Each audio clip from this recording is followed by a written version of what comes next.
السلام علیکم ورحمۃ اللہ وبرکاتہ، نحمدہ ونصلی علی رسولہ الکریم، اما بعد فاعوذ باللہ من الشیطان الرجیم، بسم اللہ الرحمن الرحیم، رب اشرح لی صدری ویسر لی امری واحلل عقدۃ من لسانی یفقہوا قولی۔ اہلا وسہلا ومرحبا۔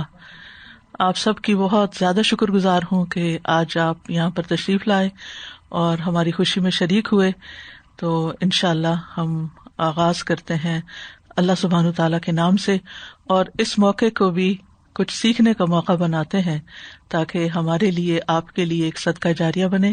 تو انشاءاللہ العزیز چند باتیں اسلام میں خوشی منانے کا جو تصور ہے اس کے بارے میں کروں گی۔ الحمدللہ، الحمدللہ، الحمدللہ، اللہم ربنا لک الحمد بما خلقتنا ورزقتنا وہدیتنا وعلمتنا وانقذتنا وفرجت عنا، لک الحمد بالایمان ولک الحمد بالاسلام ولک الحمد بالقرآن ولک الحمد بالاہل والمال والمعافات، کبت عدونا وبسطت رزقنا وأظهرت أمننا وجمعت فرقتنا وأحسنت معافاتنا، ومن كل ما سألناك ربنا أعطيتنا، فلك الحمد على ذلك حمدا كثيرا، لك الحمد بكل نعمة أنعمت بها علينا في قديم أو حديث أو سر أو علانية أو خاصة أو عامة او حی او میت او شاہد او غائب، لک الحمد حتی ترضى ولک الحمد اذا رضیت، وصلی اللہ علی سیدنا محمد وعلی آلہ واصحابہ اجمعین۔ سب تعریف اللہ کے لیے ہے۔ اے اللہ، اے ہمارے رب، تیرے ہی لیے سب تعریف ہے، اس وجہ سے کہ تو نے ہمیں پیدا کیا ہے، تو نے ہمیں رزق دیا ہے، تو نے ہمیں ہدایت دی ہے، تو نے ہمیں علم دیا ہے، تو نے ہمیں نجات دی ہے اور ہم سے پریشانیوں کو دور کیا ہے، ہمارا غم دور کیا ہے۔ تیرے ہی لیے سب تعریف ہے۔ ایمان کی نعمت دینے پر تیرے ہی لیے تعریف ہے، اسلام کی نعمت دینے پر تیرے ہی لیے تعریف ہے، قرآن دینے پر، اہل و عیال، مال اور عافیت عطا کرنے پر تیری ہی تعریف ہے۔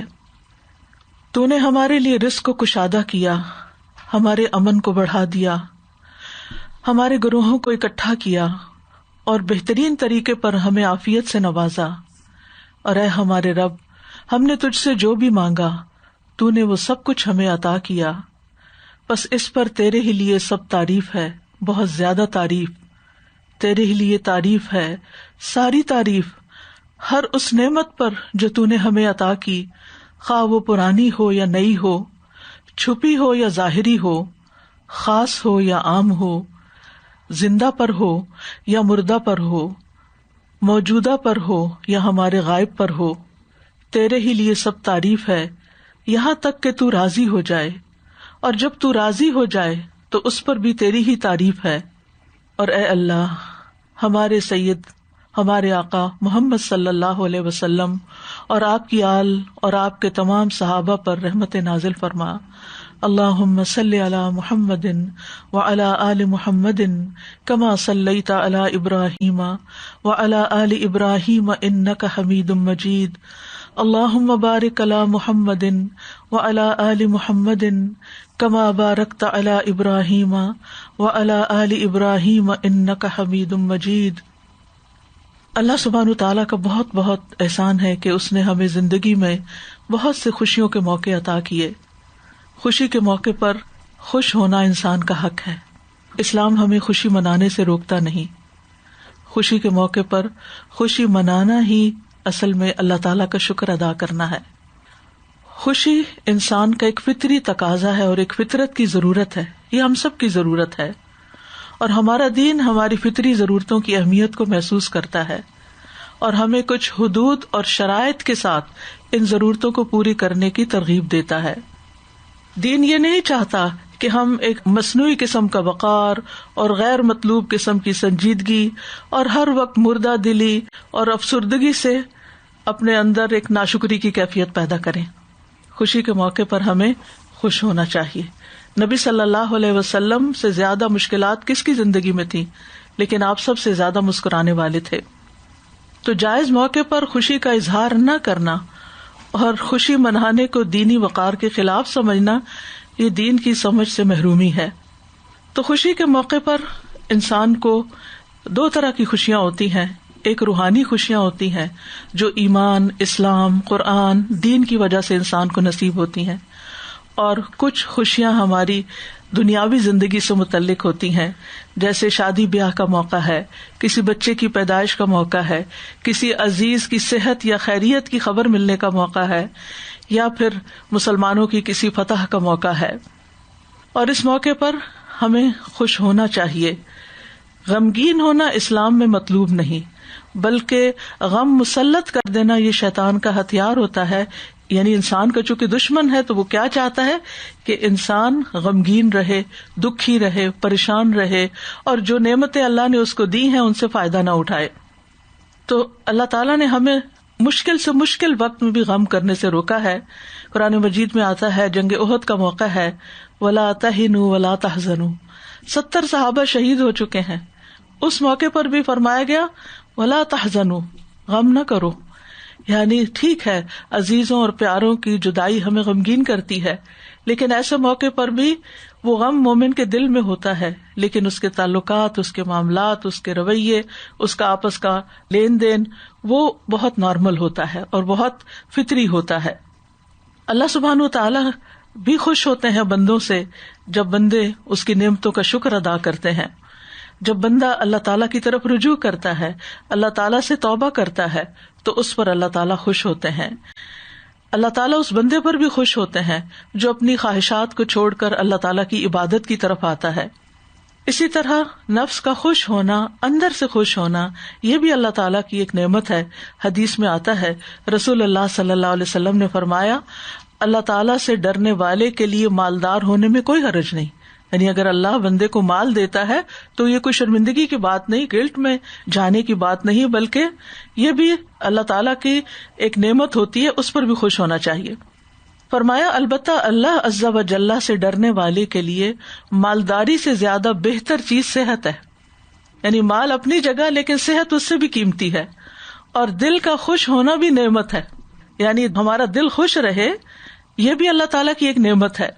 اسی طرح افضل ترین اعمال میں سے ایک عمل کیا ہے؟ کسی مومن کا دل خوش کر دینا. اللہ تعالیٰ آپ سب کو خوش رکھے. آپ نے یہاں آ کر اپنا وقت دے کر میرا دل خوش کر دیا ہے. اللہ تعالیٰ آپ کو خوشیوں سے نوازے. آپ سب کی زندگی میں بھی ہر طرح کی نعمتیں ہوں، اولاد کی خوشیاں ہوں، اور اللہ تعالیٰ آپ پر اپنی رحمت نازل فرمائے. نبی صلی اللہ علیہ وسلم لوگوں کو خوش کر دیا کرتے تھے اور مختلف طرح کی خوشخبریاں سنایا کرتے تھے جنت سے متعلق یا نیک کاموں سے متعلق. ایک موقع پر آپ نے فرمایا، خوش ہو جاؤ، خوش ہو جاؤ، کیا تم لوگ یہ گواہی نہیں دیتے کہ اللہ کے سوا کوئی معبود نہیں اور میں اللہ کا رسول ہوں؟ صحابہ نے کہا جی ہاں. آپ نے فرمایا پس بے شک یہ قرآن ایک رسی ہے، اس کا ایک کنارہ اللہ کے ہاتھ میں ہے اور دوسرا کنارہ تمہارے ہاتھ میں ہے، بس اس کو مضبوطی سے پکڑے رکھو، کیونکہ اس کے بعد نہ تم کبھی گمراہ ہو سکتے ہو نہ ہلاک ہو سکتے ہو. تو سب سے زیادہ بڑی خوشی انسان کی زندگی میں جو ہوتی ہے وہ قرآن کا ملنا اور قرآن کا تھام کر رکھنا ہے، کیونکہ اس کے بارے میں اللہ تعالیٰ فرماتے ہیں قل بفضل اللہ وبرحمتہ فبذلک فلیفرحوا. جس کو قرآن کی نعمت مل جائے اس پر اللہ کا فضل ہو گیا، اللہ تعالیٰ کی رحمت آ گئی. فبذلک فلیفرحوا، اس نعمت کے ملنے پر انسان کو خوش ہونا چاہیے. ھو خیر مما یجمعون، وہ اس سے بہتر ہے جو لوگ جمع کر رہے ہیں. دنیا میں جتنی بھی چیزیں جمع کر رہے ہیں ان سب سے بہتر نعمت قرآن کی نعمت کا ملنا ہے. خوشی جو ہے دو طرح کی ہوتی ہے. ایک وہ خوشی جس سے انسان کا سینہ کھل جاتا ہے اور یہ انسان کو جسمانی لذتیں جب ملتی ہیں اس پر انسان خوش ہوتا ہے. یہ دو طرح کی ہوتی ہے، ایک پسندیدہ ہوتی ہے اور ایک ناپسندیدہ. پسندیدہ خوشی وہ ہوتی ہے کہ جس میں انسان اللہ تعالیٰ کی حدود کو مد نظر رکھتے ہوئے خوش ہو. اور ناپسندیدہ خوشی وہ ہوتی ہے جس میں انسان اللہ تعالیٰ کی حدیں توڑ دے، اللہ کی نافرمانی کے کام کرے، یعنی کہ لباس پہننے میں ایسا لباس پہنے جو اللہ تعالیٰ کو ناپسند ہو، خوشی کی محفلوں میں ایسے کام کرے کہ جو اللہ تعالیٰ کو ناراض کرنے والے ہوں، تو یہ ناپسندیدہ خوشی ہے۔ لیکن خوشی کے موقع پر خوش ہونا یہ بالکل فطری سی بات ہے، اور اگر انسان خوش ہوتا ہے تو یہ دراصل شکر گزاری کا موقع ہوتا ہے اور اس پر اللہ تعالیٰ راضی ہوتا ہے۔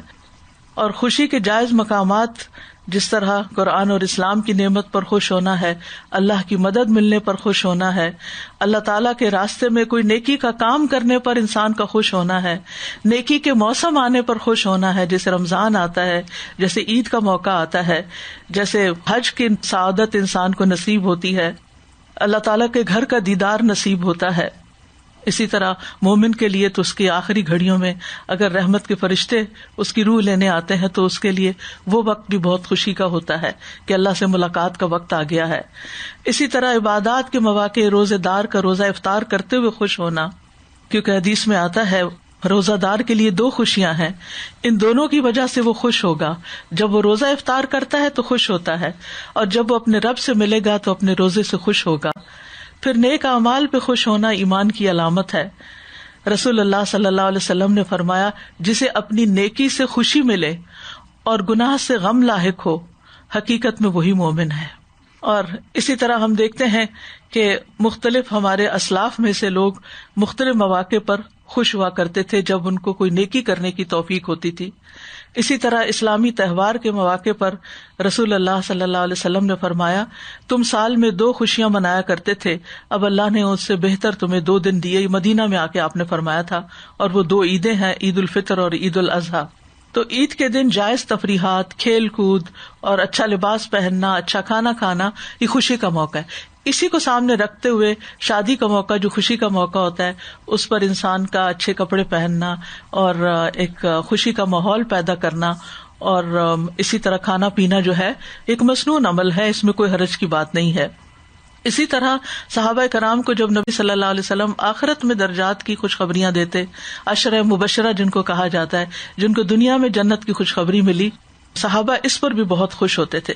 اسی طرح جب نبی صلی اللہ علیہ وسلم ان سے اپنی محبت کا اظہار کرتے تھے، اور اہل مدینہ کو جب آپ صلی اللہ علیہ وسلم نے یہ خوشخبری سنائی، المرء مع من احب، کہ قیامت کے دن انسان اسی کے ساتھ ہوگا جس سے محبت کرتا ہے، تو اس پر بھی صحابہ کہتے ہیں وہ دن ہمارے لیے سب سے زیادہ خوشی کا دن تھا۔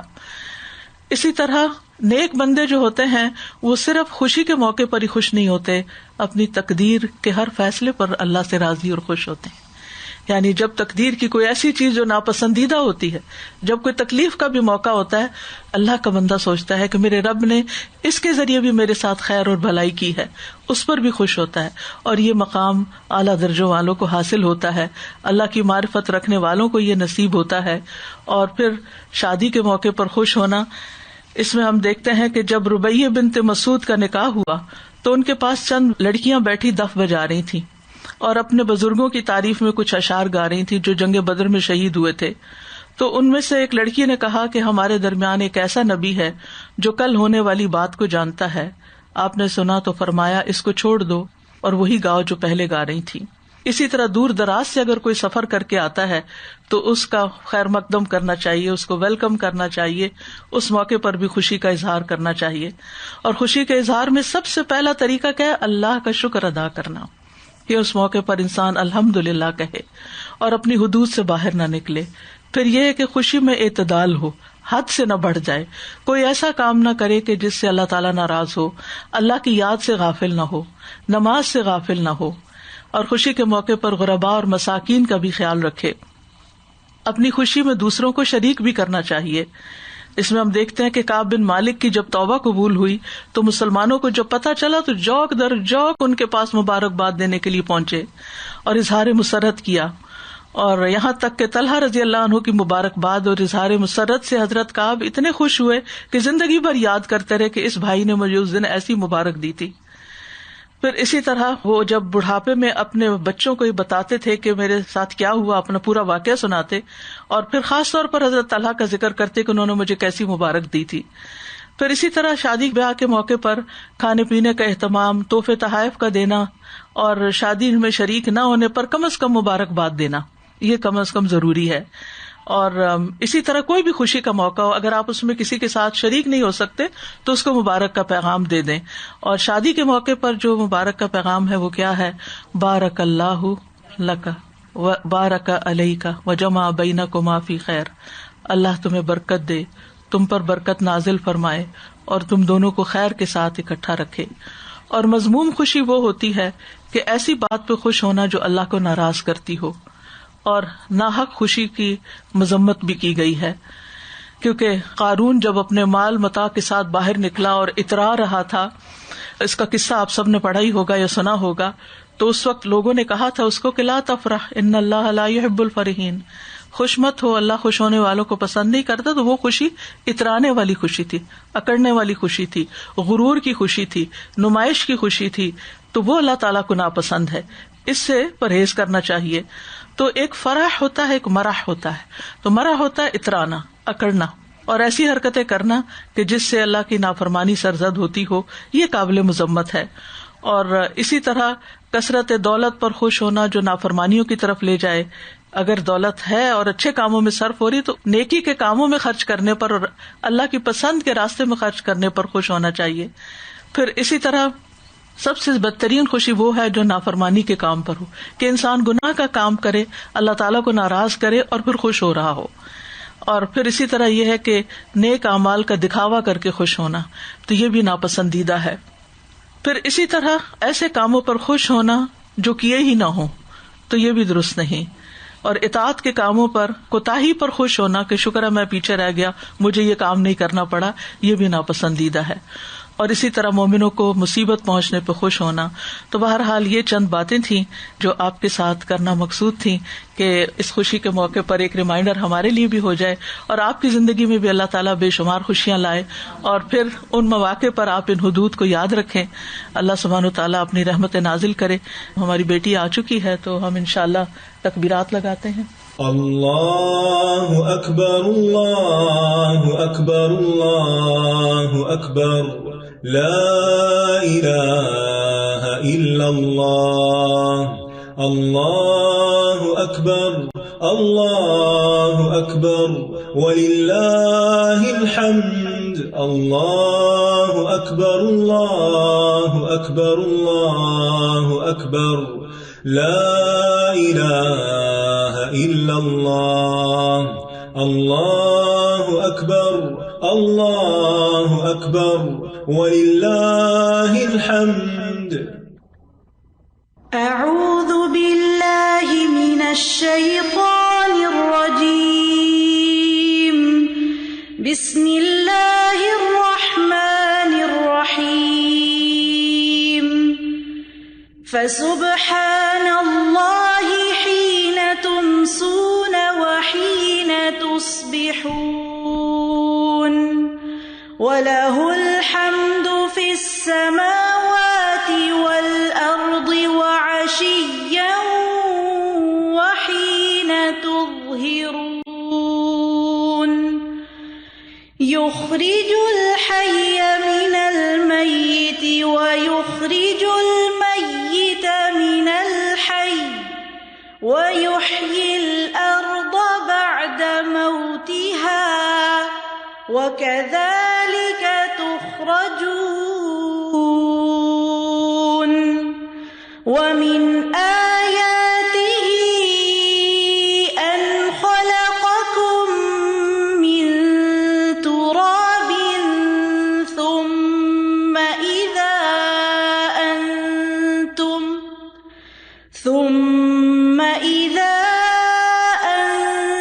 أَنْتُمْ بَشَرٌ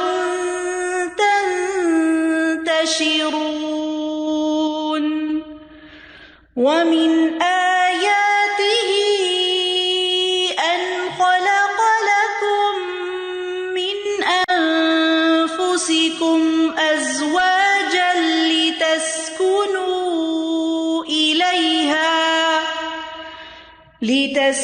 لتسكنوا إليها وجعل بينكم مودة ورحمة.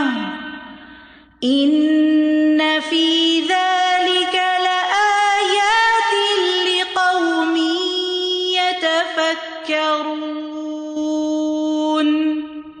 I seek refuge in Allah against the accursed shaitan. In the name of Allah, the entirely merciful, the especially merciful. And of His signs is that He created you from dust. Then suddenly you were human beings, dispersing throughout the earth. And of His signs is that He created for you from yourselves mates, that you may find tranquility in them. And He placed between you affection and mercy. Indeed, in that are signs for a people who give thought. And of His signs is the creation of the heavens and the earth, and the diversity of your languages and your colors. Indeed, in that are signs for those of knowledge. And of His signs is your sleep by night and day, and your seeking of His bounty. Indeed, in that are signs for a people who listen.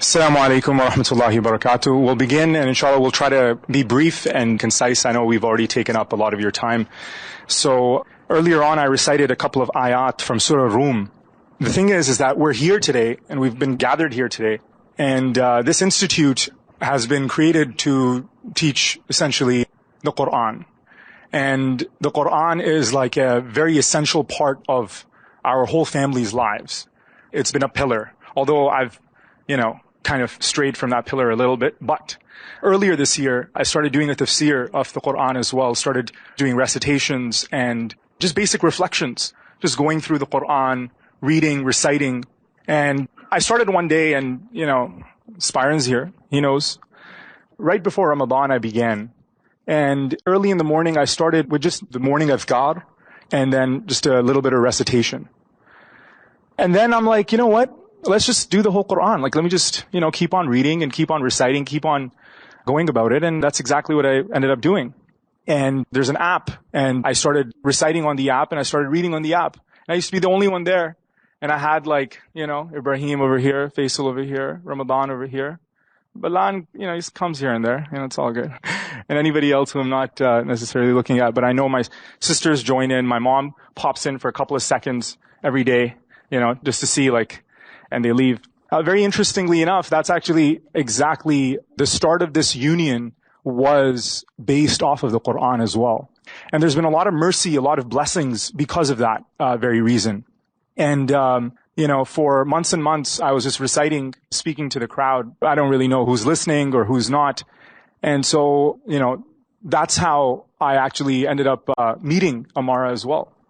And we realized that this was a very special union because it was based not on looks. As a matter of fact, I've not even seen her yet. Everybody else has. I haven't. Not on looks, not on wealth, not on anything else, but rather it was truly a spiritual connection which was based off of the love for Allah and love for the Quran. And similar interests like reading and similar shows and whatnot, like Ertugrul and, that kind of vibe, right? So we ended up getting to know each other, and within maybe one or two, conversations, I'm like, yeah, we're getting married. Let's do this, right? And right away, I'm like, let's not waste time. I'm going to tell my mom, you tell your mom, and we're just going to go about it. And, in today's day and age, our parents, they try to hook us up with they line up 7, 8 girls, and they're like, pick. And, it doesn't necessarily work like that for many of us. Maybe for some of us it still does, and kudos to you guys. But for a lot of us, it's a little difficult. And, we get involved in dating, and we want to know each other for 3 months, 10 months, 2 years, 5 years, 10 years. And then after that, we'll, maybe get married one day. So, alhamdulillah, Allah subhanahu wa ta'ala has made this whole journey so easy for us, so smooth for us. And every single time, even right now, like just before, I'm like, oh my God, I'm getting married. Like, this is crazy stuff, dude. But alhamdulillah, like, even in the morning today, we had another session. We did Surah Hashr. And inshallah, we'll be completing the Quran that we started in Ramadan. And so, that's kind of like a mini story of how exactly this came to be. And hence, we thought the most appropriate location would be an institute that spreads the message of the Quran, to recite the Quran, to explain the Quran, and have the whole theme like a Quranic theme. And I thought that was very beautiful, and that has a lot of barakah in it as well. And so, with that, I'll reread 2-3 ayat because I think some of the ladies have entered again. And inshallah, after that, we'll do the khutbah nikah. And then, or I think my father would like to speak a few words. We'll do the khutbah nikah and be on our way, inshallah. أعوذ بالله من الشيطان الرجيم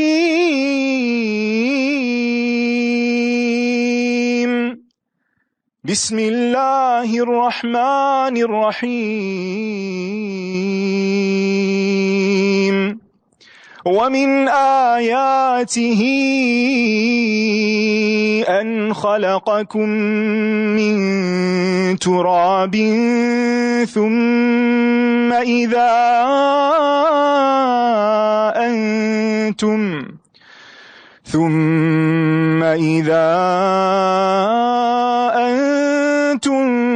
بشر تنتشرون ومن آياته أن خلق لكم من أنفسكم أزواجا لتسكنوا إليها وجعل بينكم مودة ورحمة إن في ذلك لآيات لقوم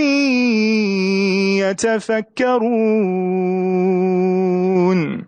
And in this very verse, Allah subhanahu wa ta'ala explains the very idea of that He created for you a mate, someone to live your lives with, so that you may dwell in this earth, you may be in this earth, and then He caused affection. Because if you have resistance amongst one another, you hate one another, that is going to cause problems. But when a husband and wife get together, they're supposed to get together on the basis of love, on the basis of rahmah, on the basis of mercy, forgiveness, looking at the other person, forgiving their shortcomings, forgiving their, So that's why this ayah is repeated again and again and again and again in all the khutbahs.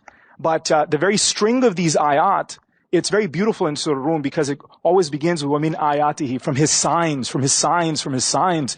Again, even your married life, even when it comes to love, even when it comes to loving a woman, that's a sign for God.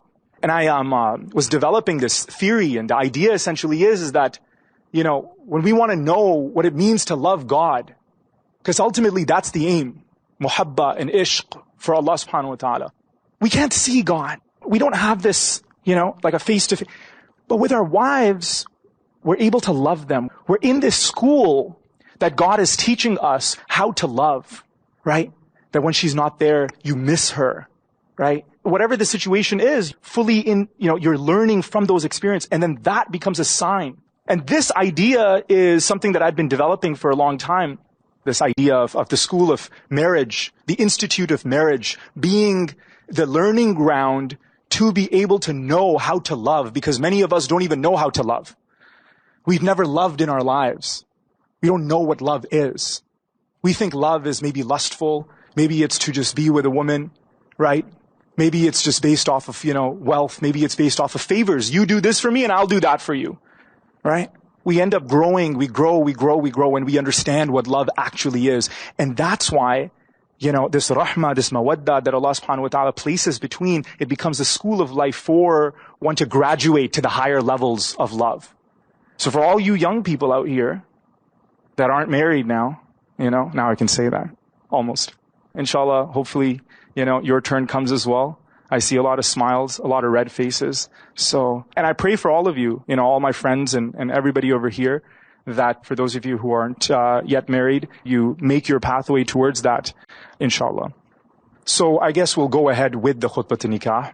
Bismillahir Rahmanir Rahim. Alhamdulillahi Rabbil Alameen. الرحمن الرحيم مالك يوم الدين إياك نعبد وإياك نستعين اهدنا الصراط المستقيم صراط الذين أنعمت عليهم غير المغضوب عليهم ولا الضالين آمين. إن الحمد لله نحمده ونستعينه ونستغفره ونعوذ بالله من شرور أنفسنا ومن سيئات أعمالنا من يهدي الله فلا مضل له ومن يضلل فلا هادي له وأشهد أن لا إله إلا الله وأشهد أن محمدا عبده ورسوله. يا أيها الناس اتقوا ربكم الذي خلقكم من نفس واحدة وخلق منها زوجها وبث منهما رجالا كثيرا ونساء واتقوا الله الذي تساءلون به والأرحام إن الله كان عليكم رقيبا.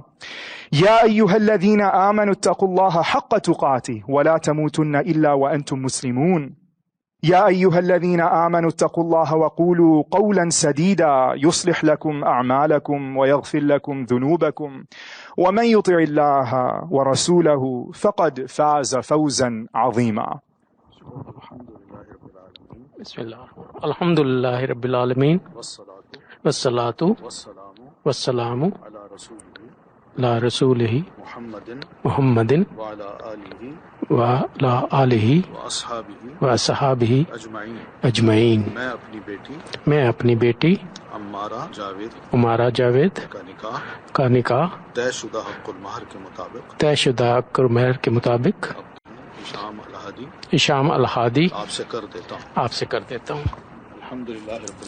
الحمد للہ رب العالمین والصلاة والسلام على رسولہ محمد وعلى آلہ واصحابہ اجمعین.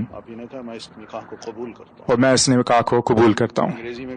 And I accept this nikah. جزاک اللہ خیرا. الحمدللہ والصلاة والسلام علی رسول اللہ اما بعد فاعوذ باللہ من الشیطان الرجیم بسم اللہ الرحمن الرحیم. یہ خطبہ نکاح الحمدللہ آپ نے سنا. یہ بھی ایک کوئی ذمہ داری نہیں ہوتی کہ امام ہی آئیں وہ خطبہ پڑھائیں. یہ خود دلہا بھی پڑھ سکتا ہے اور جس کی ضرورت ہے وہ بھی پڑھ سکتا ہے، کیونکہ نبی علیہ الصلاۃ والتسلیم نے اس خطبے کو خطبۃ الحاجہ فرمایا ہے. خطبۃ الحاجہ کا مطلب یہ ہوتا ہے کہ انسان اپنی ضرورت کے لیے یہ خطبہ پڑھے اور اللہ سے دعا کرے، اس لیے اس کو خطبۃ الحاجہ کہتے ہیں. پھر یہ بھی ہے کہ نبی صلی اللہ علیہ وسلم کی حیات طیبہ میں بہت سے صحابہ کرام نے نکاح کیے ہیں، لیکن نکاحوں میں کوئی محسوس نہیں ہوتا کہ نبی علیہ الصلاۃ والتسلیم کو اس نکاح میں بلایا ہو. عبد الرحمن بن عوف رضی اللہ تعالیٰ عنہ صحابی رسول ہیں. آپ کے پاس ہر وقت بیٹھتے اٹھتے ہیں اور مسائل بھی پوچھتے ہیں، مگر ایک دن نبی صلی اللہ علیہ وسلم نے ان کو دیکھا کہ خوشبو لگائی ہوئی، تو آپ نے پوچھا عبد الرحمن یہ کیا ہے؟ تو عرض کی اللہ کے رسول رات میں نے نکاح کیا ہے. آپ نے فرمایا اچھا بہت مبارک ہو. تو آپ نے بڑی مبارکباد دی. اس طرح کی آیات بھی ہیں، احادیث بھی ہیں جس میں یہی پتہ چلتا ہے کہ اس کو کوئی اتنا بڑا تکلف نہیں بنایا گیا کہ نکاح ہو یا جنازہ ہو جب تک امام نہ آئے نہ نکاح ہو سکتا ہے نہ جنازہ ہو سکتا ہے. یہ مسئلے نہیں ہیں. آپ کو یاد ہوگا اگر واقعہ سنا ہے، ایک خاتون تھی مسجد کی جھاڑو دیا کرتی تھی، تو کچھ دن اللہ کے رسول صلی اللہ علیہ وسلم کو وہ نظر نہیں آئیں. تو رسول اکرم صلی اللہ علیہ وسلم نے پوچھا وہ خاتون کہاں ہے؟ تو صحابہ نے عرض کی اللہ کے رسول وہ بیمار ہو گئی تھی، رات کو فوت ہو گئی، تو ہم نے اس کا جنازہ پڑھ کے اس کو دفنا دیا. تو آپ نے فرمایا مجھے کیوں نہیں بتایا، میں بھی کم از کم اس کے لیے دعا کر لیتا. تو اس موقع پہ نبی علیہ السلام نے اتنا ضرور فرمایا کیونکہ وہ خدمت کرتی تھی مسجد کی، تو مجھے اس کی قبر دکھاؤ.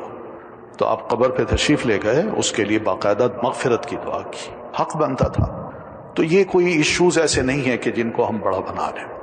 بہرحال یہ خطبہ جو پڑھا گیا آپ کے سامنے، اس خطبے میں آخر میں 3 آیات پڑھی جاتی ہیں، اور تینوں آیات میں ایک مشترکہ بات ہے کہ اتقوا اللہ یا ایھا الذین آمنوا اتقوا اللہ حق تقاتہ ولا تموتن الا وانتم مسلمون. اہل ایمان اللہ سے اس طرح ڈرو جیسے کہ اس سے ڈرنے کا حق ہے، اور جب تمہیں موت آئے تو سوائے مسلم کے موت نہ آئے، اسی حالت میں تم نے فوت ہونا۔ پھر اسی طرح جو سورۃ النساء کی پہلی آیت ہے، یا ایھا الناس اتقوا ربکم الذی خلقکم، لوگوں اپنے رب سے ڈرو۔ تیسری آیت ہے، یا ایھا الذین آمنوا اتقوا اللہ وقولوا قولا سدیدا۔ یہ تقوی کی بات 3 آیتوں میں کی گئی ہے۔ یہ کیوں کی ہے؟ تقوی اصل میں ایک بچاؤ کی شکل ہے کہ میرے اور رب کے درمیان جو تعلق ہے، اس تعلق میں کوئی ایسی حرکت مجھ سے نہ ہو کہ جس سے میرا اللہ مجھ سے ناراض ہو جائے، اور اس کی کوئی نہ کوئی صورتیں جو ہے نا ہم نے اپنانی ہیں اپنی زندگی میں، اور ساری زندگی چلتا رہے گا یہ سلسلہ کہ کوئی ایسا کام نہ ہو کہ میرا رب مجھ سے ناراض ہو جائے۔ اور تقوی میں 2 باتیں آتی ہیں، ایک عمل ہوتا ہے انسان کا، اور ایک انسان کی زبان سے جو لفظ نکلتے ہیں وہ ہوتے ہیں۔ زبان سے جو لفظ نکلیں وہ بھی درست نکلیں، اور اس کے ساتھ ساتھ جو عمل ہیں وہ بھی درست۔ یہ بنیادی چیز ہے۔ لوگ کہتے ہیں جی شادی کر لی ہے سکون نہیں ملتا، تو اصل جو مسئلہ ہے وہ یہی ہے کہ ہم اپنے آپ کو بھی نوٹ کریں کہ ہماری زبان سے کیسے لفظ نکلتے ہیں۔ اللہ تعالیٰ نے سب مسلمانوں کو یہ بات فرمائی ہے کہ اللہ کا خوف دل میں ہونا چاہیے کہ انسان کسی بھی انسان کے ساتھ، چاہے وہ بیوی ہو، بچے ہوں، رشتہ دار ہوں، بزرگ ہوں، چھوٹے ہوں، ان سے گفتگو جب کرے تو سوچ سمجھ کے منہ سے لفظ نکالے۔ اس لیے کہ آپ صلی اللہ علیہ وسلم نے یہ بھی فرمایا کہ مجھے 2 چیزوں کی گارنٹی دے دو، میں تمہیں جنت کی گارنٹی دیتا ہوں۔ ایک گارنٹی یہ ہے کہ زبان کی گارنٹی دو کہ اس سے کوئی لفظ ایسا نہ نکلے گا، اور دوسری بات شرمگاہ کی گارنٹی دو کہ اس کا غلط استعمال نہیں ہوگا۔ اب ہماری زبان سے جو الفاظ نکلتے ہیں، بعض اوقات ایسے الفاظ بھی نکالتے ہیں کہ اللہ کے رسول صلی اللہ علیہ وسلم فرماتے ہیں کہ اپنی اس زبان کے 1-2 لفظوں سے ہی اللہ تعالیٰ اس انسان کو ایسا پکڑتا ہے، سارے عمل ایک طرف اس کو پکڑ کے اوندھے منہ دوزخ میں ڈالتا ہے۔ یہ تک آپ صلی اللہ علیہ وسلم فرماتے ہیں، اتنا سیریس معاملہ ہے۔ تو مثل کلمۃ طیبۃ، پاکیزہ کلمہ جو زبان سے نکلتا ہے اس کی ایک بڑی اچھی بنیاد بنتی ہے۔ دل میں جا کے یہ لفظ اترتے ہیں کسی کے بھی، تو چاہے وہ بیوی ہو، بچے ہوں، یا بیوی کے جو الفاظ ہیں وہ خاوند کے لیے نکلتے ہیں، یا خاوند کے الفاظ اپنی بیوی کے لیے نکلتے ہیں، تو یہ ہے وہ جڑ بناتے ہیں محبت کی، مودت کی۔ یہ الفاظ بڑے کاؤنٹ ہوتے ہیں۔ یہ نہیں ہے کہ میں نے کہہ دیا کوئی بات نہیں میں سنا دوں گا، نہ، ایسی بات نہیں۔ ادھر قرآن مجید نے ہم سب کو یہ اس بات سمجھائی ہے، اور پیارے نبی علیہ الصلوۃ والتسلیم ادھر خواتین سے بھی فرمایا دھیان کرو کہ اپنے زبان سے کوئی ایسے لفظ نہ نکالو کہ خدا نہ خواستہ میاں کی جتنی بھی محنت ہے وہ اکارت جائے اور تم کہو تم نے میرے لیے تو کچھ کیا ہی نہیں۔ قرآن مجید نے ہم سب کو الرٹ کیا، مردوں کو بھی اور خواتین کو بھی، اور نبی صلی اللہ علیہ وسلم نے خاص طور پر عورتوں کو یہ بات ارشاد فرمائی۔ تو یہ 2 چیزیں ہیں، وَجَعَلَ بَيْنَكُمْ مَوَدَّةً وَرَحْمَةً، کہ انسان اپنے عمل سے، اپنے قول سے کچھ اچھی باتیں کر لے جو دل کے اندر اتریں دوسرے کے لیے، اور وہ باتیں جب اثر کرتی ہیں تو ایک محبت خود بخود پیدا ہو جاتی ہے۔ ہم سب جانتے ہیں کہ زبان جو ہے یہ جب لفظ نکالتی ہے تو اس سے ہی تعلقات یا تو قائم ہوتے ہیں یا پہلے ہی ملاقات میں تعلقات ختم ہو جاتے ہیں۔ دوستی کرنا بڑا مشکل کام ہے، اور پھر قرآن مجید کی تعلیم ہمیں یہ بھی ہے کہ بندے کا اگر ایمان صحیح ہے تو اس ایمان کو اگر اس نے جج کرنا ہے تو اپنے دل کی حالت کو دیکھ لے کہ کیا میرا دل ادھر ادھر ٹیڑھا میڑھا تو نہیں ہے۔ اس کا دل اگر درست ہے تو ایمان بھی درست ہے، اور پھر اگر دل درست ہے اس سے اچھی بات نکلتی ہے، اس کے اندر اچھی سوچیں آتی ہیں، اچھے خیالات آتے ہیں، تو اس کا لازماً نتیجہ یہ ہوگا کہ زبان سے بھی اچھے لفظ نکلیں گے۔ تو اس لیے بندہ کبھی بھی سیدھا نہیں ہو سکتا جب تک کہ اس کا ایمان درست نہ ہو، اور اگر ایمان درست ہے تو پھر اپنے دل کو چیک کرے، اور اگر دل درست ہے تو پھر اپنی زبان کو چیک کرے۔ یہ وہ چیز ہے جو کہ آپس میں محبت بھی پیدا کر دیتی ہے، اور تعلقات بھی بڑے اچھے پیدا ہوتے ہیں، اور انسان ایک خاندان کو یا اپنے جو دوست احباب ہیں ان کو بھی محسوس کراتا ہے کہ باقی میرا جو دل ہے، زبان ہے، اس کے کلمات ہیں، وہ ہر اعتبار سے آپ کی قدر کرنے والے ہیں۔ یہ اصل محبت ہے۔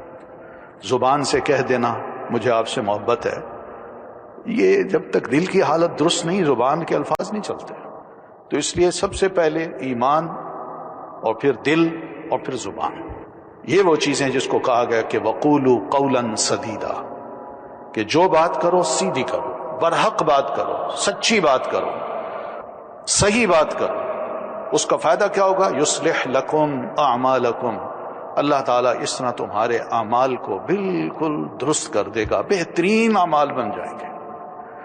میاں کا تعلق بھی بیوی سے بڑا اچھا ہو جائے گا، اور بیوی کا تعلق بھی اپنے خاوند سے بڑا اچھا ہو جائے گا. ایک خاندان کا تعلق دوسرے خاندان سے اچھا ہو جائے گا، اور ایک دوسرے خاندان کا پہلے خاندان سے. یہ تعلقات جو ہے نا، اس کے لیے یہی بات کہی گئی. اتقوا اللہ وقولوا قولا سدیدا یصلح لکم اعمالکم ویغفر لکم ذنوبکم. اللہ تمہارے سارے عمل درست کر دے گا. اور یہ حقیقت ہے، خاندان میں یا ایک فیملی میں جب کبھی خرابی آتی ہے تو اس کی بنیاد یہ زبان بنتی ہے. سیدھی بات ہم نہیں کرتے. جب سیدھی بات نہ کی جائے تو دوسرا بھی الرٹ ہو جاتا ہے، یہ بندہ سیدھا نہیں ہے. تعلقات اس سے صحیح نہیں رکھے جا سکتے یا صحیح قائم نہیں ہو سکتے. تو یہ بہرحال ایک گارنٹی اللہ تعالیٰ نے دی ہے کہ تم اپنے عمل کی، اپنے حالات کی اصلاح کرنا چاہتے ہو کہ بہتر سے بہتر حالات ہوں، تو اس کی گارنٹی یہ ہے کہ تم اپنی گارنٹی اللہ کو دے دو کہ خدا خوفی کے ساتھ ہم زندگی گزاریں گے، اور اس کے ساتھ ساتھ اپنی زبان سے اچھے الفاظ کہیں گے، سیدھی بات کہیں گے.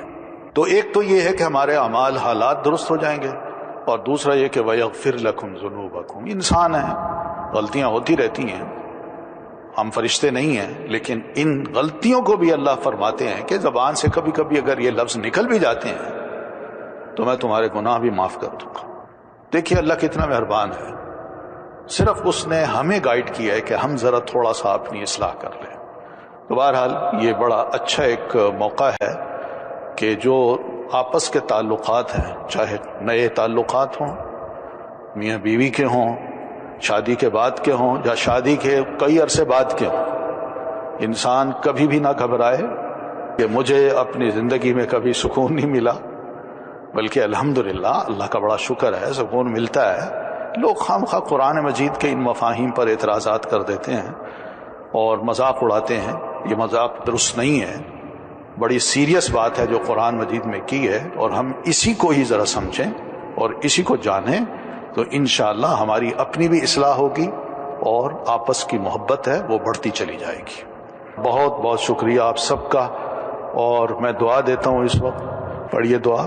بارک اللہ لکما وبارک علیکما وجمع بینکما خیرا.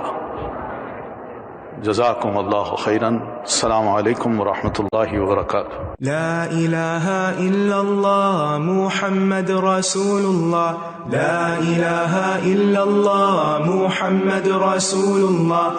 لا الہ الا اللہ محمد رسول اللہ. لا الہ الا اللہ محمد رسول اللہ. لا الہ الا اللہ محمد رسول اللہ.